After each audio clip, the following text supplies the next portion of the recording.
Hello everyone, I hope you're having a wonderful day. Today we're diving into a tense new chapter in Diep and James's story, where James's father secretly brings a team of nurses up the mountain to care for Diep. But behind that kindness is a hidden DNA test to find out whether little Nay is really Diep's blood, and whether Diep has been lying to the family all along. Will this secret destroy their fragile happiness, or finally bring the truth into the light? If you enjoy this video, don't forget to hit subscribe so you won't miss any of the next episodes. Morning mist clung to the mountain slopes when James pushed open the creaky wooden door. Pale light slipped into the small house at the foot of the hill. Diep, time to get up, he said gently. We'll try a few more steps today. Diep blinked awake on the low bamboo bed, her leg still wrapped in bandages. Pain shot up when she tried to sit, but James was already there, one arm behind her back, the other steadying her leg. From the corner, little Nee ran over, hugging a chipped bowl. Dad, James, I brought the porridge, she chimed. James smiled and patted her head. Good job, Nay. Put it on the table, then help Mom Diep with her jacket. The house was poor, thin walls, an old roof, but that morning it was full of bowls clinking and a child's laughter. Nee trotted back and forth, calling Dad, James, Mom Diep, as if this family had always been there. James helped Diep stand and guided her into the small yard, damp with dew and rough stones. Lean on me, he murmured. One step at a time. After only a few steps, her leg trembled, sweat beading on her forehead. Nye hopped around them, counting loudly. 1 step, 2 steps. Mum is so good. Diep laughed through the pain. Careful, if I fall, I'll pull your dad down too. Hey, James said, pretending to be offended. Why me? Their laughter drifted into the cold morning air. By noon, the three of them sat around a low table. Vegetable soup, fried eggs, a small dish of peanuts with salt. Simple food, but Nee ate with shining eyes, pushing food toward Diep. Mum, eating more so you get better, she said. Then you can take me to the market. Diep glanced at James. You already have to take care of me. And now we've taken Nee in.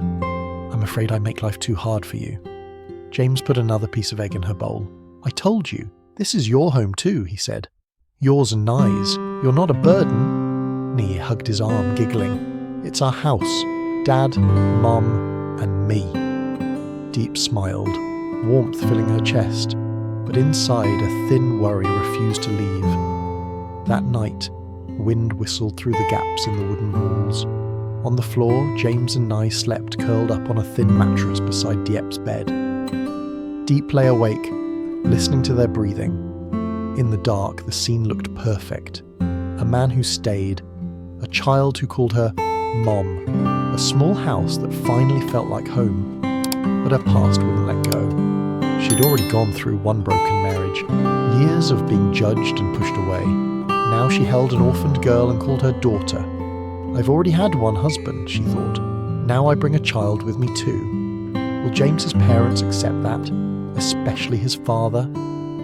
Outside, the wind rose, like voices carrying gossip up from town. Down in town, the tea stall near James's family home buzzed with low voices. A group of men sat in a circle, cigarettes between their fingers.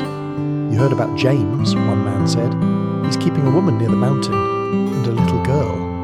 I saw them, another replied. That girl, Nye, she looks exactly like the woman. Same face, same eyes. Don't tell me she's not her own kid. Of course she is, a third snorted. Divorced woman, kid in her arms. Hook's the only son of a rich family.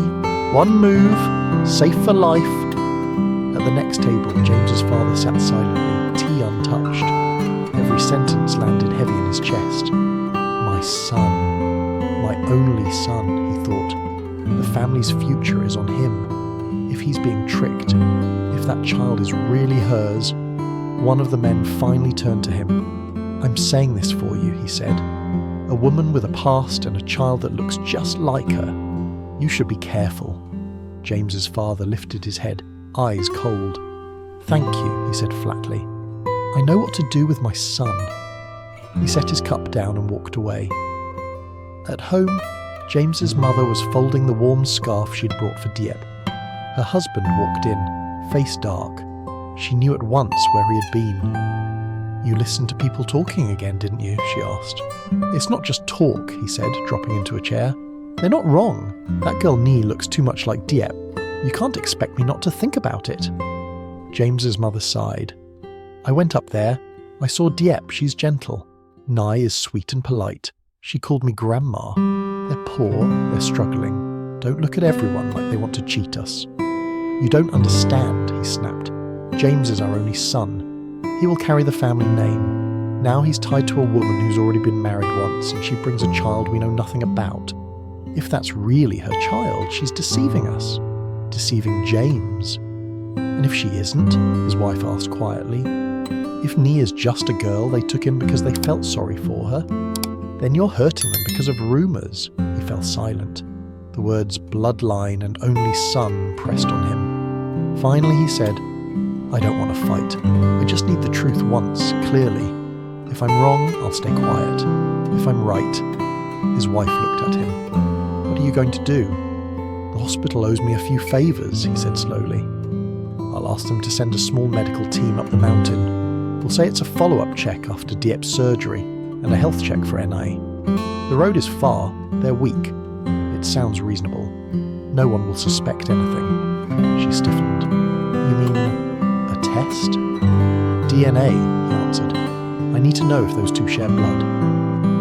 Images of Diep's shy smile and Nee's small hands flashed in James's mother's mind. A knot formed in her chest. "If Diep finds out, she'll be hurt," she whispered. James's father looked away. "I don't like it either, but I won't gamble my son's future on gossip. I need something that doesn't lie, a result on paper." He picked up his phone and dialed. "Hello, Dr. Nam. It's me. I need a favour. Can you send a team of nurses up the mountain to do a full checkup for my son, his fiancée, and a little girl living with them?" James's mother sat still, listening. The mountain wind outside rattled the leaves. She lifted her eyes toward the dark outline of the hills. If this goes wrong, she thought, another girl will be broken by this family. Inside, her husband's voice drifted back. "Yes, tomorrow or the day after. Just say it's a post-accident checkup." The house grew quiet. A plan had been set in motion. Far up on the mountainside, Diep knew nothing. She was just trying to take one more step, believing that if she kept going, things might finally be okay. Early next morning, a low engine hum broke the quiet mountainside. Diep was flexing her ankle on the bed, Noi carefully folding the blanket. James stepped out with a bucket, when a white pickup with a red cross crawled up the dirt road and stopped in front of the house. 2 nurses climbed down, then a doctor, and finally James's father. "Dad?" James stared. "What are you doing here?" His father tried to sound casual. "I asked the hospital to send a team," he said. "You and Diep nearly died. You both need proper checkups. I couldn't just sit in town." The surprise in James's face softened. "Thank you," he said quietly. "Come in." Inside, the tiny house felt suddenly crowded. The doctor put his bag on the table. The nurses opened metal boxes. Diep pulled her sweater straight, nervous. One nurse smiled. "Don't worry, just a general health check." Nye peeked from behind Diep, eyes wide. "Are they going to fix Mum's leg?" she whispered. "Not today," James said. "They're just helping her get better." James's father stood near the doorway, gaze fixed on Diep and Nye. They checked James first. Lungs, blood pressure, a few questions. "You're okay," the doctor said, "but don't overdo it yet." James grinned. "Yes, doctor." Then it was Diep's turn. She rolled up her sleeve, fingers shaking slightly. The doctor examined her injured leg. "It's healing well, but she lost a lot of blood. We'll take a small sample to check for anemia." Diep nodded. "Whatever you think is best." A nurse tied a band around her arm. "Little sting," she warned. "Don't look if you're scared." Diep turned toward James. He stepped closer and squeezed her hand. Nii frowned at the needle. "Does it hurt, Mum?" "Just like an ant bite," Diep said. The needle went in. Dark blood filled the tube. The nurse labelled it, adding a tiny pen mark in one corner. The secret sign she had agreed on with James's father. Next was Nii. "This little one should be checked too," the doctor said lightly. "Kids here often lack vitamins." James's father added calm, "Please examine her carefully." Nye clung to Diep. "I don't want a needle." Diep pulled her onto her lap. "Be brave, I'll hold you." The nurse crouched down. "If you're brave, I'll give you a sticker," she promised. Nye sniffled, then stuck out her arm.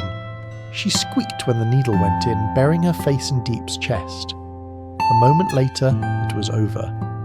"You did great," the nurse said, handing her a cartoon sticker. As she labelled the second tube with the same pen mark, James's father's hands tightened behind his back. When they finished, the doctor wrote notes, gave James some vitamins and painkillers. Outside, one nurse sorted medicine in the back of the truck. James's father stepped out for air. The nurse who had drawn the blood joined him, holding a sealed plastic bag.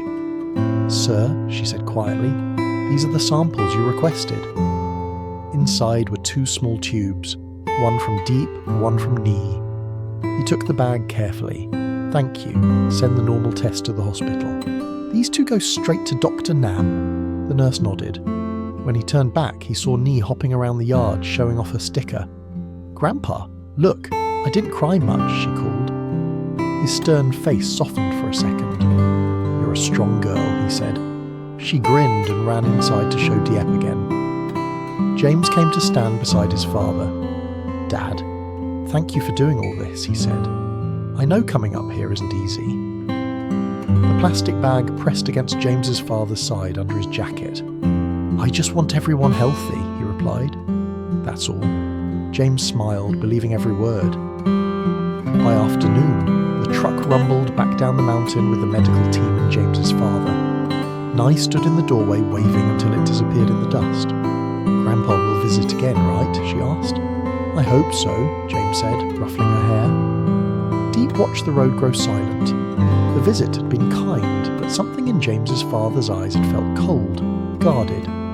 "Maybe I'm overthinking," she told herself. "He came all this way for us." Inside, life slipped back to normal.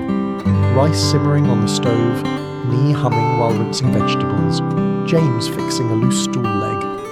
The little house glowed warm against the grey mountain. Down in town, the sky turned orange as James's father crossed the hospital courtyard.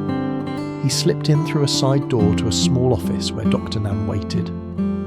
"You brought them?" the doctor asked. James's father took the plastic bag from his jacket and set it on the desk. The tubes gleamed under the white light. "This is Diep," he said. "The woman with my son. This is Nei, the girl who calls her Mom. And you want to know if they're blood relatives," the doctor said.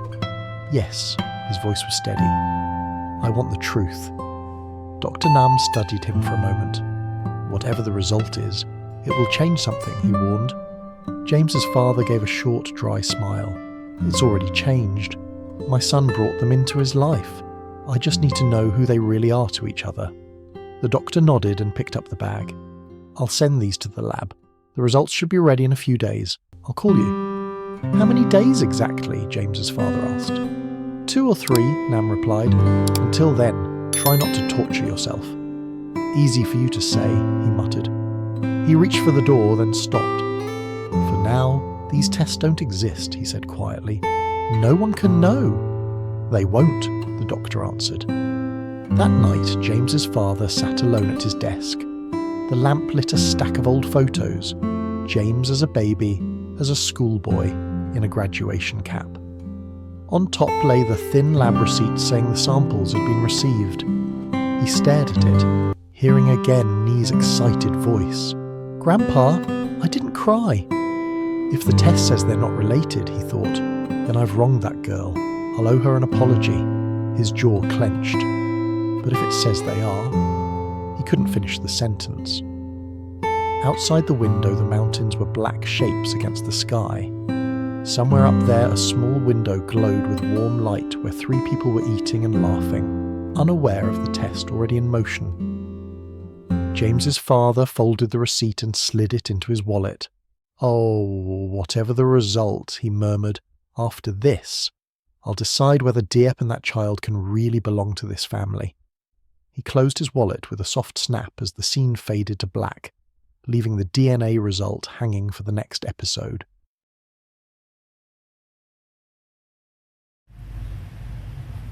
Tập 5 mở đầu với câu chuyện chuyến du lịch mua bưởi, chuyến đi thu mua bưởi đầu tiên của công ty DJ do Diep và James sáng lập.